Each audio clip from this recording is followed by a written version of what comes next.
Affirmations or visualization or the kind of idea of like fake it till you make it. I don't think there's anything wrong with those things. There's nothing wrong with being more, if you get to choose what story you tell yourself, you might as well choose a positive one, right? But I do think that my method differs a little bit from positive affirmations or from fake it till you make it in the following way. So fake it till you make it is asking you to believe something about yourself without having evidence for it yet, right? You say, I'm a healthy person, even though you haven't gone to the gym yet or whatever. And we have a word for beliefs that don't have evidence. We call it delusion, right? Like at some point, your brain doesn't like this mismatch between what you're saying and what you're doing. And so the only nuance, the difference in my argument is that I think that we should let the behavior lead the way. So let the behavior drive the belief rather than the belief drive the behavior. And to be clear, it can work both ways, and it does throughout daily life. Like people adopt a new belief and then they take a new action because of it.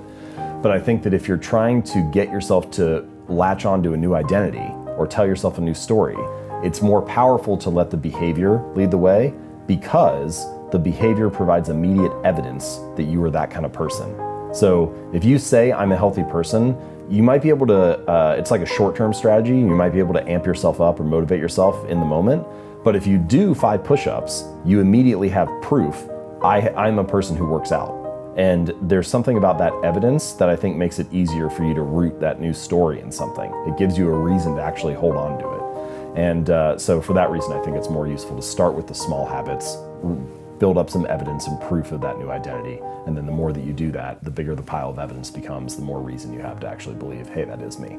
Yeah, maybe some combination of both or something. When you were talking about the working out story, I kept thinking of this Arnold Schwarzenegger quote from the movie Pumping Iron when he was like, every rep I was smiling. He said, because it was getting me one step closer to Mr. Olympia.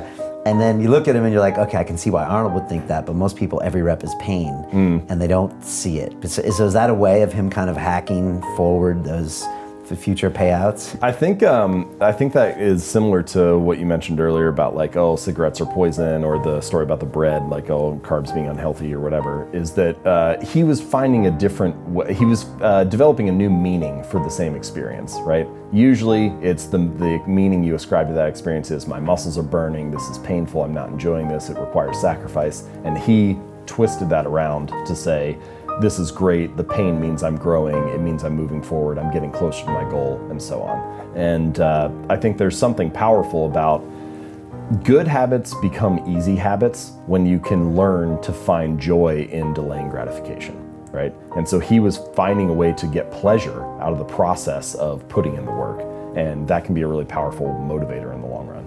Is that called reframing? Yeah, and I think that I've thought about writing about this more. I haven't written a ton about it yet, but I think that there are strategies and a few different mindset reframes that you can go through that can really change the likelihood that you stick with a habit. If you learn the right story to tell yourself, it becomes easier to maintain that over the long run. The tricky part is, I think it's really easy for people to come up with like total BS about what those stories should be and like, you know, just kind of invent a bunch of stuff that nobody can verify or check. And so then we just say all these things that maybe don't actually move the needle. So I don't know much about that, about the right way to do it, but I think for sure there's a way to tell yourself the right story and it changes the way that you act in the long run. Yeah, but it has to be like credible. Otherwise, I think your subconscious just can see BS coming a mile away and it's just like, nah, you know, I don't think so. And then maybe you revert back. That's kind of my point about let the behavior lead the way rather than the belief. Because if it's not credible to yourself that, oh, I'm a healthy person, then you look at yourself in the mirror and you're like, no, you're not. You know, like you don't have any proof of that. But it's like, well, I did 5 burpees today, so today I was healthy. Then you actually have a reason to make that be a credible story in your mind. And for the people who are looking to find their purpose in life, you should read the book, The Higher Mind Calling.